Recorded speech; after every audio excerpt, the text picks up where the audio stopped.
I am totally stoked to have as my guest tonight Scott Stabile. We've been trying to put this together for 6 months, and tonight's the night. I think we're the yeah, exactly.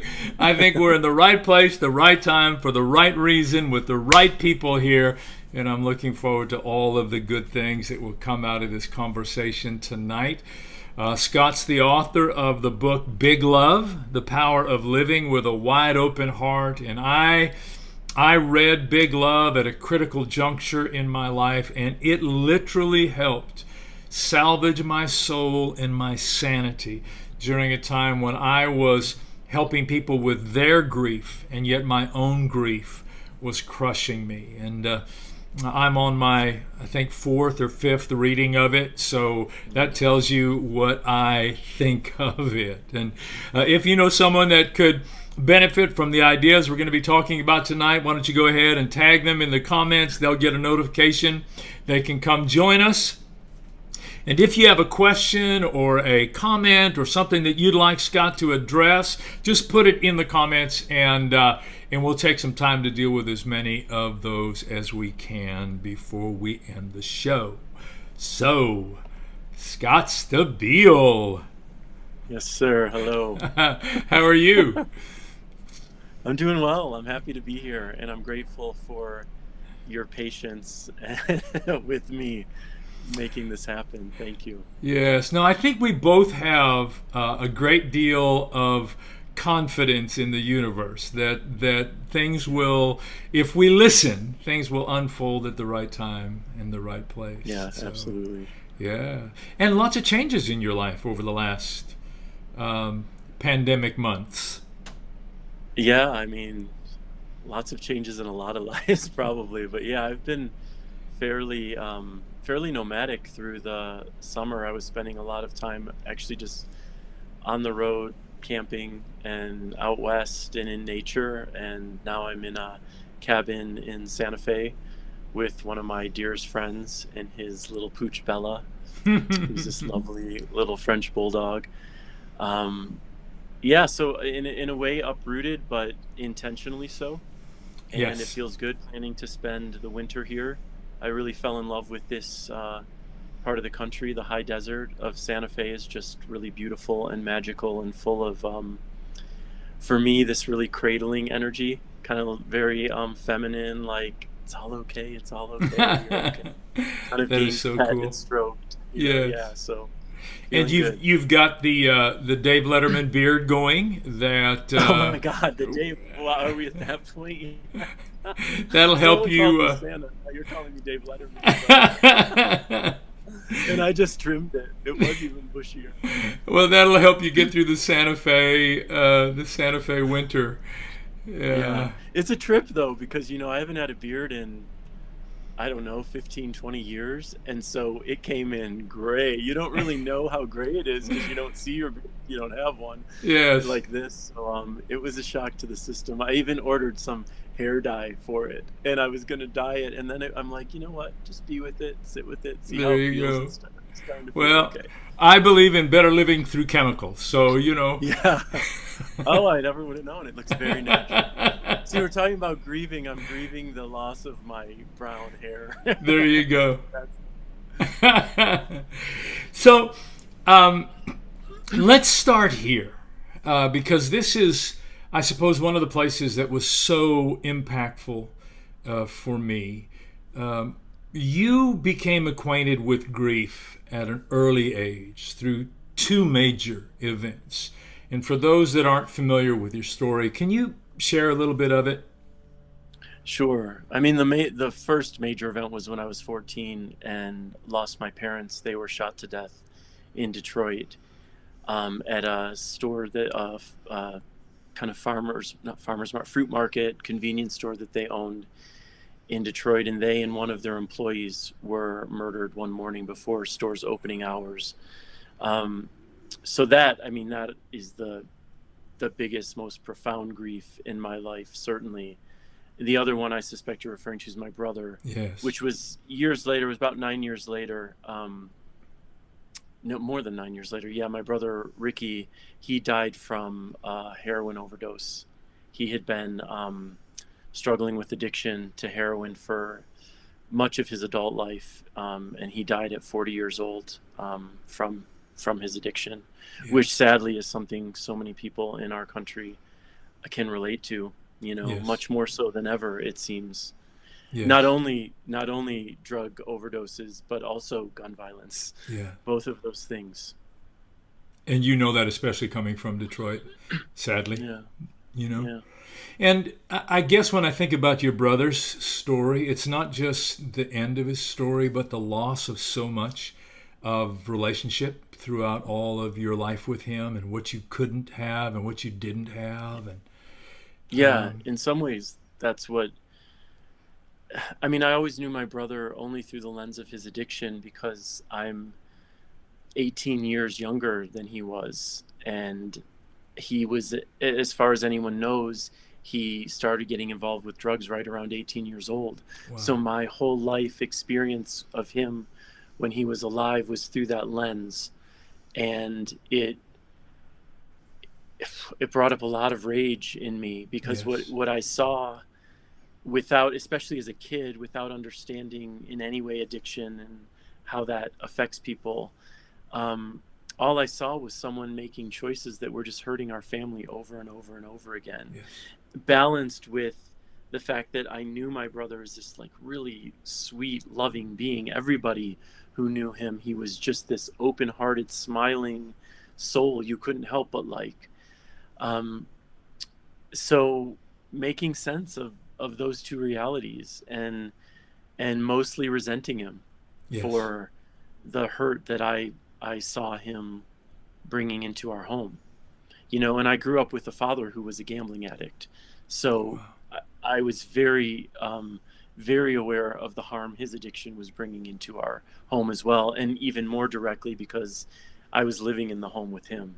My brother had moved out by the time Yes. I was born and would come around generally when he was kind of doing okay sometimes, or not. And but with my dad, it was a daily thing of being in the presence of someone who was out of control in the choices he was making, and really being with how those choices hurt our family. Wow. So, Wow.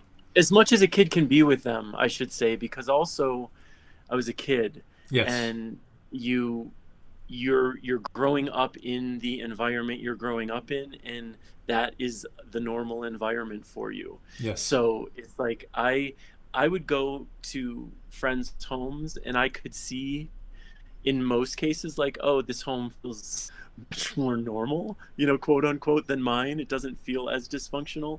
But also it's like my home was my home, and there was also love there and amidst the dysfunction, and it's what you grow up with. Yes.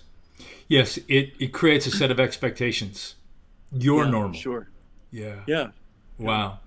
And so, one of the interesting ways that you have of describing those two events and all the ancillary events that went around with those, um, you talk about them as circumstances that pulled you from your center, which I thought was a fascinating way to gather that all up. What does that mean to you, that these circumstances pulled you from your center? Sure. Well, I can reflect on that with more insight and wisdom now. I wouldn't have been able to say that for myself as a 14-year-old. But for me, when I say that, it's that I believe when I'm centered, I'm in the energy of love.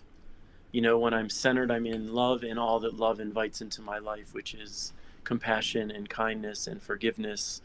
So anything anything that pulls us out of that place for me is being pulled from my center, and we're pulled from the energy of love all the time, or the energy of groundedness all the time, through trauma, through someone being a total jerk, and suddenly we want to like put our hands around their neck. You know what I mean? It's like that's not a loving place to be, and at the same time that's part of living life. So when I reflect on losing my parents at 14, there's no way to stay uh, grounded and centered in that experience. And when I reflect back on that experience, I can't honestly say that the choices I made as a 14-year-old I was making consciously. Like what I did at that time was bury the pain of that loss. And I think that that is one of the things that we can do in grief. That's one of the ways to be with grief, is to like put it away. Like something in me knew as a 14-year-old, I'm not ready to look at this. I'm not ready to mourn this. I'm not ready to rage about this. So I locked it tightly away. And I would say for the first few months after my parents died, I cried a lot. That time's a big blur in my life. But after that, it was like once a year I would cry, and then I would lock it away, and then that it would build and build, and I would cry again, and then lock it away. And it wasn't until my early 20s that I felt grounded enough, trusting enough that I could handle the grief, that I was able to really mourn them in a different way, and really cry and really rage and do the other components of grieving and mourning that I didn't really allow myself to do. But I'm so grateful that something in me, some deep inner wisdom, or outside of me, some graceful gift of spirit, was like, for now, Scott, just lock it away. We'll take care of this later when you're ready for it. You know? Does that make sense?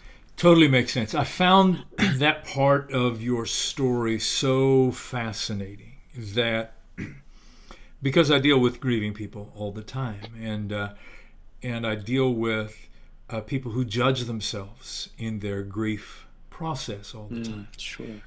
I should be over this. It's 3 months or 6 months or 2 years or 5 years. But for you, that process was years. Like you said, 9 years, and some interesting journeys. A journey into a cult kind of experience that gave you some groundedness in that for a while or whatever, but still lots of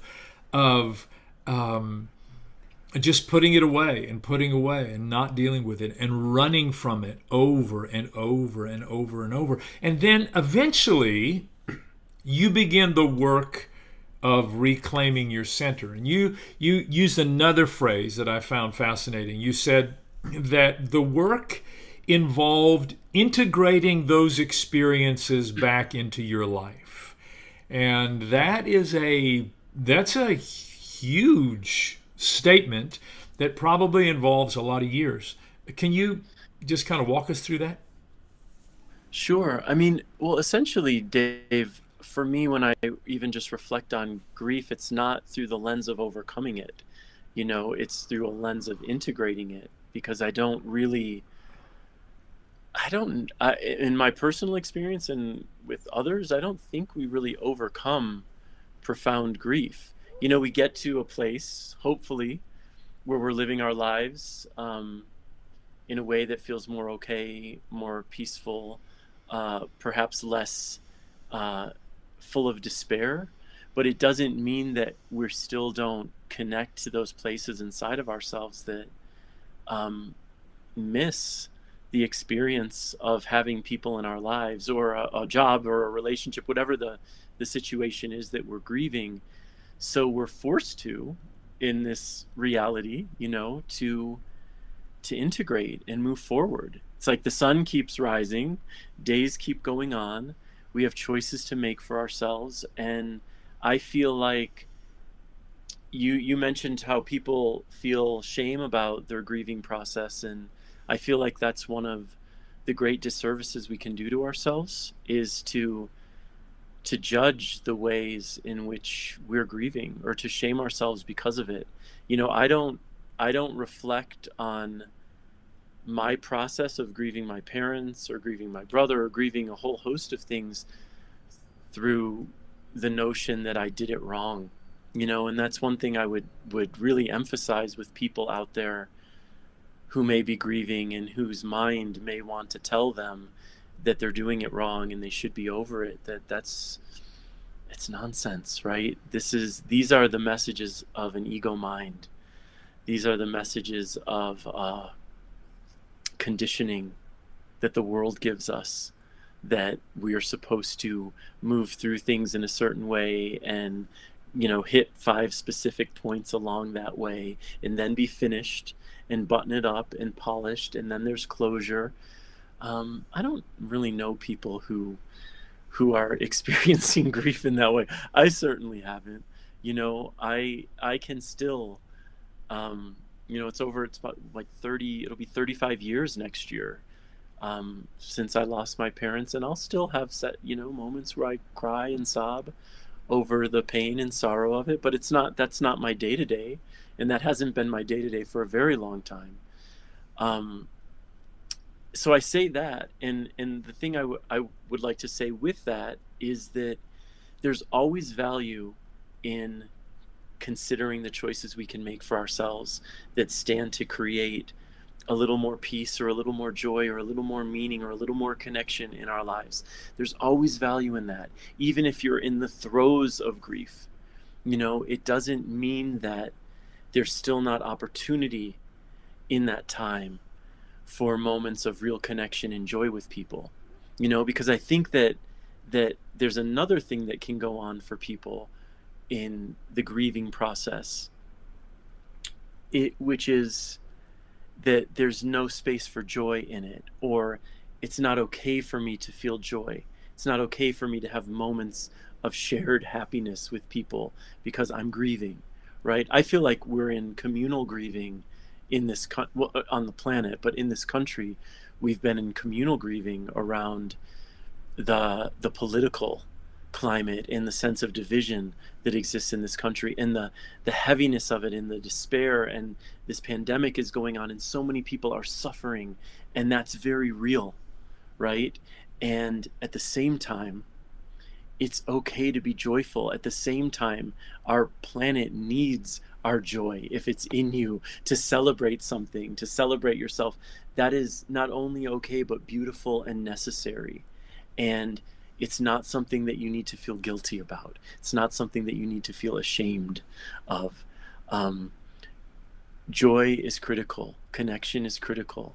And any moment at a time where it can feel so dark out there, let's keep ourselves open to that possibility in our reality as well. I love that. I tend to think of it with people. I talk to people about a both and, that it's not an either or. It's not, either I'm sad and crying or I'm joyful, and I can't experience joy in this where I'm supposed to be sad. No, it's a both and there's just a long and wonderful way of carrying both I call it the mystery of grief, where you have the sadness of loss on the one side and the wonder of joy on the other, and you carry them together, and to use your word, you try to integrate them. Yeah, it's amazing. There were so many things you were saying. I was like, oh, I should stop him there. Oh, I should stop him there. You can always cut me off too, because I'll just keep going and going and going. So, I love it. Let me ask you this. So you have these traumatic events, and grief becomes your constant companion. And that was one of the interesting things too. I've come to recognize that there are losses in our life that will never change. The death of your parents will never change. So that grief that response to that loss will always be a part of your life. But somehow you have used all of that to create in yourself this gentleness, this awareness, this hope of being a certain kind of human that just calls out all of our the best in all of us. And I wonder, when you look at this trauma, How do you think that it shaped you into the person you are today? Oof, yeah, it's a great question, of course, and I don't know that I can say with certainty. Do you know what I mean? It's hard to know, had that not happened in my life, where I would be today and what I would be doing today. Just What I can working on say a with working on an assembly line in Detroit somewhere. who Just knows, you know what I mean? It's like it's what I feel I can say confidently is that the the sadness that that loss uh, created and brought up in my life has made me a profoundly more compassionate person. wow. And I feel like that is a great gift Yes. from loss. That's a great gift of sadness. If we're really willing to be present in our sadness and to sit in it and to feel the pain of it, we are able to show up for others in a different way. We might not feel as compelled to nudge them through their pain or say Yes. it's okay, everything's okay, and you know what I mean. Totally. We might be able to just be present in it, and sadness is a breeding ground for compassion, so that's a gift of that. um I don't know, honestly, beyond that. I can't say that losing my parents is what has made me a person who is like making tons of noise for love out there in the world. Maybe, you know, I know that losing my parents forced me to become independent in a way that most 14-year-olds aren't, I think, Mm. and perhaps made, and also I'll tell you what it brought up for me was really feeling like an outsider in the world. Being an orphan at that age in a suburban Detroit community where no one else was having that lived experience, no one I knew. I felt like a freak, Mm. and coupled with the fact that at the same time I was coming into my sexuality as a gay kid, which helped me. I felt like a freak. So, and I think that when you feel that and you're experiencing that as a young kid and going through that, it's likely to make you um, more compassionate, more empathetic for others who maybe feel like an outsider, or Yes. for others who feel like they're not being seen. I think that's a gift that people of the LGBTQ community naturally have, because you grow up in some way feeling like you don't belong. Wow. And that's like the best case scenario Yes. for it. The worst case is much darker. So you're likely, I'll speak for myself. Have more compassion for people who feel that way. And the truth is, Dave, most people feel that way. Yes. Most people feel like they don't belong, and or that they're not living in their truth in order to belong, which is equally as painful. You know Yes. what I'm saying? Like they're compromising everything that's real inside of themselves in order to have some manufactured sense of belonging, instead of being honest with who they are in the world. And Yes. I'm not just speaking for the queer community. I'm speaking for all people. We are No, of so course. afraid to be who we are and to say, this is who I am, this is my truth. Yes. Receive it or don't. So But at often. least, Yeah. yeah, at least from that place of honesty, we can make choices that are going to align with what's real for us. And whenever we're doing that, we have a chance to create something beautiful in our lives, right? Wow. And so to connect it to grief, it's like in my 20s, what I came to recognize was that my unwillingness to allow for the grief of losing my parents, and I created such a secret around it. I so didn't want people to know about my parents, because they would be so overwhelmed, and it was completely uncomfortable for me, and the self-pity I would feel from them I couldn't stand. So I created this big secret around it and never talked about it. And what I understood is that by locking away my truth and my grief in that way, I had put up walls to real relationships with people. Yes. That is a very like signature aspect of who I am to know about me. And if you don't know that about me, if I've put a wall up to that truth, it's like there's a lot you can't really get to with me, you know? And so at that point in my life, it's like it's time to grieve, and it's time to just be honest with this part of your life experience and open the door to deeper connections with people in your life by doing so. Yes. Wow. Uh, You learned a secret, whether it was in you as a as part of your personality or whatever, but you moved towards your sadness. You moved towards your loss. You moved towards that broken place. I mean, it took a long time, obviously, Yeah. but there's a part of you that you've learned to sit with that sadness. And so many people move against their truth. They continue to hide it, continue to feel shame about it, continue to lock it away. All of those things. What was there a singular key? Was there a singular idea that helped you bridge over to where you felt like I can now begin to move towards that sadness?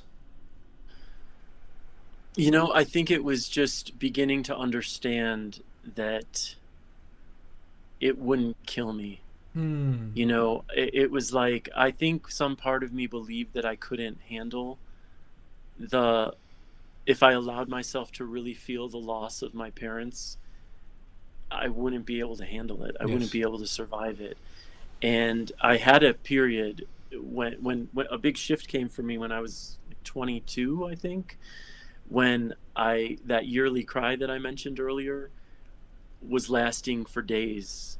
I'm Hmm. like 3 days into nonstop crying and thinking I'm losing my mind. Like Mm-hmm. I don't, this isn't okay. And I literally pulled out a phone book, the yellow pages, which we had then in the 90s, and called, like, flipped it over, open to therapists, and closed my eyes and pointed my finger down and called the woman that I pointed to. And I had 6 sessions of therapy at the time, which was all I could afford, and talked and cried and raged. And it was all about my parents and Wow. family. And I think I was able to see from that the gift of that was like you can talk about this, you can be with this pain, you can cry about this, you can rage, and it's not going to kill you, Yes. it's not So going to that's take you such an down. important point. I have a dear friend, Dr. Bruce Sanguin, and we were talking about this one day, and he said, when we were children, and things like your parents happened, or whatever it was, whether it's alcoholism, whether it's the loss, whatever it might be, there's a message that comes to us. You cannot handle this. And it's quite Mm, possibly true when we're 4 or 8 or 12 or whatever it might be. It's really possibly our truth at that point in time. We do not have the skills. Whatever we need to deal with this, we don't have. mhm, mhm. But that's no longer our truth when we're 22 or 25 or 30. And if we Yeah. continue to believe the lie that I don't have the skills to deal with this, then we keep it locked away. For you, I mean, your breakdown was a fortunate crossroads for you to like, wait a second, I can deal with this. Absolutely. Yeah, absolutely. And the other thing to that, Dave, is that it's not comfortable. People don't want to sit True, in uncomfortable experiences. They true. don't want to deal with their pain because it hurts. Yes. Excuse me. Yeah. That's the nature of pain, right? And you know, for me, everything I'm saying too is it's a lifelong process. Yes, I don't exactly. pretend Thank to you. have mastered Yes. anything. Yeah. You know, there are plenty of times, even today, I'm 49 years old and I've done a lot of work on myself and growth, and I lead workshops on it, and I still numb sometimes. Yeah, You know what I totally. mean? And Totally. it's and that's part of this experience. But what I've learned is that when we're numbing, when that's all we're doing, whether it's through drugs or alcohol or shopping or food or sex or TV or whatever it is we're doing to avoid being present with what we're actually feeling, we're giving our energy over to that thing Yes. anyway. Because all the energy I'm putting into running, what am I running from? I'm running from what it is I don't want to be feeling, Yes. instead of sitting in it and feeling it and allowing it to move through me, which is how feelings, emotions do work, actually, if we Yes. allow them to. They don't have an opportunity to move through us, if we're not allowing them to even come up, True. right? And And I think that what people fail to understand is, if we're not willing to sit with our sadness, if we're not willing to sit with our pain, if we're not willing to sit with the broken places, then we also rob ourselves of the experience of joy. Because when you numb out, when you take the equalizer of your emotions and you just start, bringing down the different bandwidths of your life, not only do you not experience the fullness of your sadness or the fullness of your pain, you can't experience the fullness of your joy either, yeah. because you've tamped down everything in your life. Yeah, I agree 100%. It's if you put up a wall, you're putting up a wall to everything. Yes. You can't, in my experience, you can't really be selective. You can't just decide, as you're saying, I'm going to put up a wall to pain without also putting up a wall to pleasure. Yes. You know what I mean? So I Totally. agree with my experience in life too. And the beauty of that is, it's like when you start to let those walls come crumbling down, and to feel, yes, you're going to feel sadness in a deeper way, and anger and everything, because when you open yourself up to feeling for real, you are going to you're going to see a lot of areas and about yourself that it's like, I don't really want to look at that. That's gross. Yeah. I But it's, really don't want to look at this. but part of that for me, the reason I feel like I'm able to look at myself more honestly than ever is because I understand the power of love. Yes. And I understand that when I bring that honesty, if I can also bring love instead of shame and judgment and Yes. all the things that we naturally bring with our ego minds and we're conditioned to bring, if I can bring that love, it's going to be okay. I can face my envy. I can Wow. look at it. I can recognize it's disgusting and it's not a part of my personality I'm a fan of. And I can still shine love on it and recognize that all human beings are envious. All human minds are. We're all Yes. jealous. We're all blameful. We're all everything, and love reminds me it's okay. You are still worthy. Yes. You are still divine. You are still beautiful. It's okay. Instead of the alternative, which is what most of us live most of the time, which is, you're a piece of crap. Yes. You're worth nothing. You're ugly. You're stupid. You know what I mean? This is what our minds tell us, and our minds go there so naturally, it takes no effort, which is why we have to work if we want to live peacefully and with love, because the work is in listening to our minds and then going to our hearts and reminding ourselves that we are loving and lovable and all these things that don't come as naturally to the mental process. Wow. Wow. Um, so I'm going to ask you to do something. I want Okay. you to read a quote from your book. It starts on page Okay. 21. Okay. I was interviewed for the Home podcast recently. So if you'd start there and take us down to that freedom alone makes feeling the pain worth it. If you just read that section for us. Okay. I was interviewed for the Home podcast recently, and one of the hosts asked me if it was still difficult to talk about what happened to my parents all these years later. I told her, usually no, but sometimes yes. It depends on the context of the conversation and how I'm feeling right then. Even today, at times, more than 30 years later, I'm heavy with grief over the fact that they're gone and the way they died. I mourn for the brutality of their deaths and the fear they must have felt in those final moments. I mourn for the relationship I never got to have with them as a teenager and adult, and for everything they never got to experience with me. I mourn being an orphan. I mourn the unfairness of it all. What's so much different now that I'm older is that I allow the grief to enter and stay as long as it needs, even when it's darkening my mind and ripping at my heart, even when the pain of it scares me. I don't pretend I'm not feeling it, and usually but not always. Don't distract myself to keep from taking in its fullness. Eventually, it moves through me. That's how emotions are designed. They let go of us when we stop holding on to them.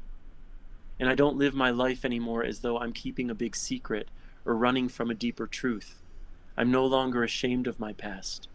That freedom alone makes feeling the pain worth it. Do you want me to keep going? Or? Wow, you could read the rest of the book if it was up to me. You could just keep going. I'm like, and now, ladies and gentlemen, Scott Stabile reads Big Love. You're too kind. Thank you. I appreciate that. Thank you. So I want to talk a little bit. I want to bridge you over to talking about fear, which is why I wanted you to read that, because a little later down you make this statement: we all have our reasons for burying our pain, but at the core it comes down to fear. And for me, fear is so related to grief, because loss of any kind creates so many unknowns and unpredictables. If I lose my job, there's all these unknowns. If I lose this relationship, there's all these unknowns. If I lose someone I love, there's all these unknowns. And you just have this amazing chapter. It was one of the things that was so healing for me. I was like, you have this amazing chapter where you write about letting your fear write you a letter. And you talk about the process of acknowledging the fears in your life and how you learn to move forward. And this letting your fear write you a letter was a really big part of that. So talk to us a little bit about that. Yeah, sure. That's an exercise from Elizabeth Gilbert, and who's an extraordinary author and activist and human. And I went to an all-day kind of workshop with her and this man named Rob Bell, and she invited us to write a letter to ourselves from our fear, and to allow our fear to express itself, why it was doing what it's doing, like what purpose it was serving in our lives. And it was a really powerful exercise for me, because we're so used to being at war with our fear, and we're so used to seeing our fear as this tyrant who prevents us from doing what it is we want to do, prevents us from following our heart, because we're always afraid of being judged or failing, or a whole host of other fears. But when I allowed my fear to speak to me, what my fear said to me was that it was just trying to protect me. It didn't want me to get hurt. It didn't want me to be judged. It didn't want me to be failed or to fail. And what was great about that exercise is what it allowed me to do was to open up to creating a different relationship with my fear, a relationship of friendship instead of one of animosity and adversity or adversarial. So when you engage with any part of yourself through the lens of friendship, it's automatically going to change how you engage in your life, right? So my fear, which used to be this like bullying tyrant with its boot on my neck, suddenly became like a little brother who was always tugging at my pant leg, like, hey, don't do that, it's going to hurt you. Hey, don't do that, you're going to fail. And the conversation and the energy exchange you can have with a little brother who's doing that is very different than when it's this scary figure doing that, right? And when I changed my relationship energetically with fear, it changed how I was dealing with fear in my life in general. And I felt like Elizabeth Gilbert, I'll bring her up again. Actually, Dave, before we went live, you brought up the book Big Magic. And in her book, Big Magic, she has a chapter on the relationship between fear and creativity, because those things go hand in hand, especially if you're inclined to share your creativity in any way. And what Liz writes in that chapter is, she says before she starts a new writing project, she always has a conversation with her fear. And she says to her fear, listen, I know you're just doing your job. I know you're just here to protect me. You're looking out for me. And you're coming along for the ride because you always do. So you can come along for the ride, but you're in the back seat. And under no circumstance do you get to hold the wheel of this car. Under no circumstance do you get to drive, right? And I think that's a really helpful way to reflect on our fear, is that most of us are being driven by it. For most of us, our fear is in the driver's seat and we're in the back seat, scared like crazy about the ride we're going to go on. And so we usually stop ourselves from even going on the ride. We stop ourselves from making the change we know we need to make. We stop ourselves from leaving the relationship that's no good for us, or from leaving the job that's no good for us, or for trying new things, a whole host of things, right? But then we can remember that, fear is a part of this human experience. It's always going to be with us. It's always going to say no to any change that we want to make, because it's trying to protect us and it doesn't want to get hurt. And whenever we're making changes, it's going to be uncomfortable. Our fear doesn't want us to be uncomfortable. So understand that your fear is programmed to say no all the time, which means that it's not really that emotionally intelligent. If its only answer is no, then it's incumbent upon us to bring our own emotional intelligence to each situation and really reflect on, is this move actually going to kill me the way my fear wants to suggest? Or is this choice actually going to have everybody on the planet hating me and judging me as my fear would suggest? And what you come to find is usually the answer to those things is no. And that's one of the things that has helped me to move forward more. And the more you move forward and take, you make brave choices and you take action, the less power your fear has over you, because your fear starts to understand that it's not in the driver's seat, that it doesn't have the final say in this choice. And it doesn't mean it disappears. It's always there.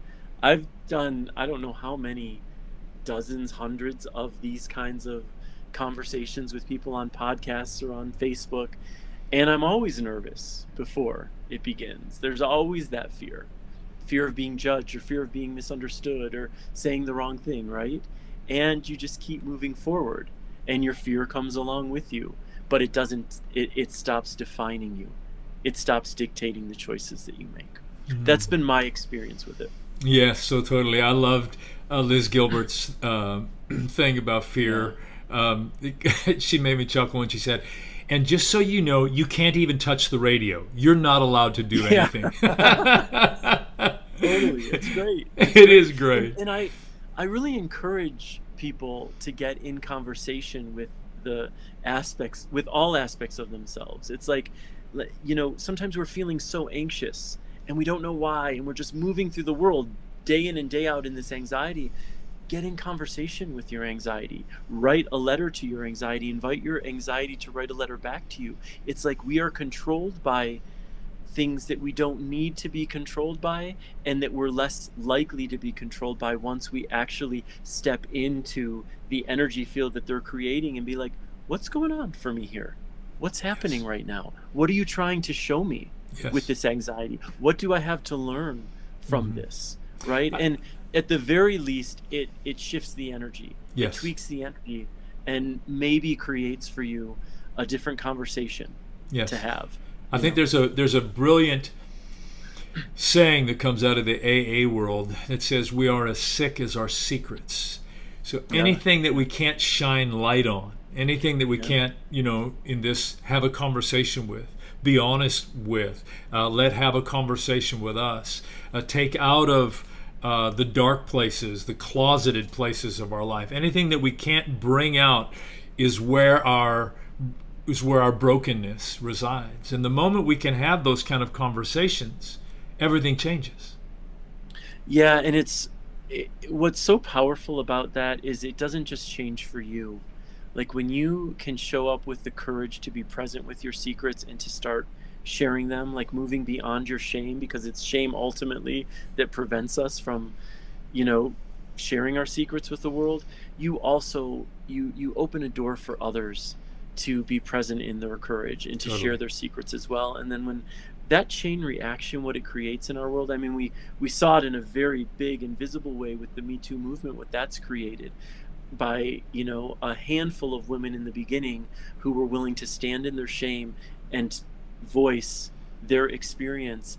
And it created this amazing avalanche of others. This type of stuff is contagious. It's like when you're living in love, that's contagious. When you're living in the courage to share transcend your shame, that's contagious. what you're doing here by opening up conversations for grief and grace. This is contagious. This, I Yes, believe, is how we ultimately create healing in our world. totally. Wow. Wow. All right.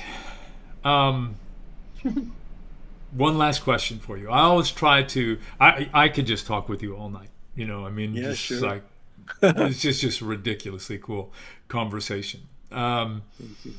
Uh, but I always try to close our live with some variation of this question, some variation of the "what one thing" question. So for you, let me ask you this: what for you has become the most important insight into overcoming grief and fear and learning to live in the power of a wide open heart? I love that phrase, the power of a wide open heart. Yeah. Well, I would say get rid of the word overcoming for me, Mm, and go back to integrating, because if I put pressure on myself to overcome fear, it doesn't happen. mm, I'm fearful all the time. So it's like, how can I just create intentionally a different relationship with the aspects of being human that are less comfortable than joy and happiness and celebration, aspects like grief and fear. Um, and for me, it all comes back to love. And let me say, what I'll say is, first and foremost, it comes back to self love. yes. Because what I've come to understand is that when I am showing up for myself in a loving place, when I am dedicated with everything I have to loving myself no matter what, it impacts all of the choices I make in my life. It impacts all of the relationships I have in my life, and it naturally impacts the world, right? So if you're asking me like for a nugget of advice to give people, it's like, love yourself with abandon. Wow. Like make that first and foremost your commitment, and don't stop at this place, because your mind is going to tell you, but that's selfish. Yes, of course it's selfish. It's the most beautiful selfishness we have to work with on this planet, because it's the kind of selfishness that serves everybody, Yes. right? When you love yourself and take care of yourself, you are going to show up wholly differently in your life. And our world needs people who are showing up from a place of self-love. Yes. And that changes everything. It changes our relationship to fear, to grief, to humanity, to blame, to all of it.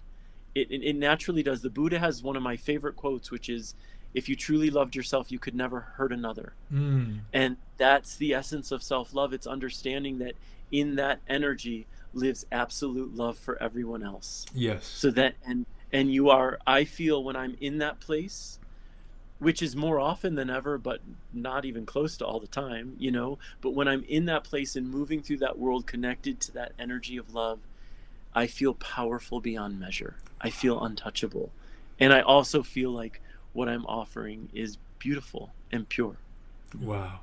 Wow. Amazing. And I feel that way for everybody. It's not just Yes. me, it's, everyone. Wow. The book is Big Love, The Power of Living with a Wide Open Heart. I love Glennon's comment on there. She said, Scott Stabile is one of my favorite love artists and activists. Yeah. His voice in this vital new book is fresh and relevant.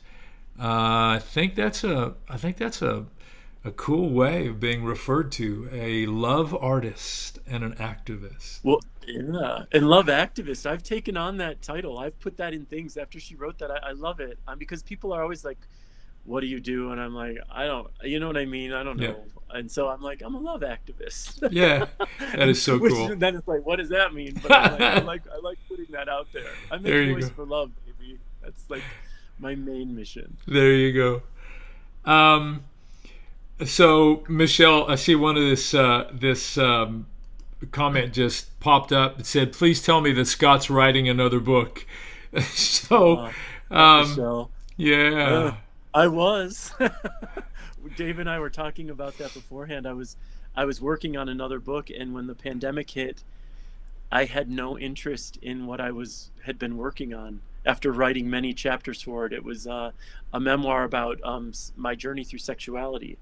So yeah, I'm not working on anything specific right now, but I feel confident there's another book in there or two at some point. We'll see. Yes.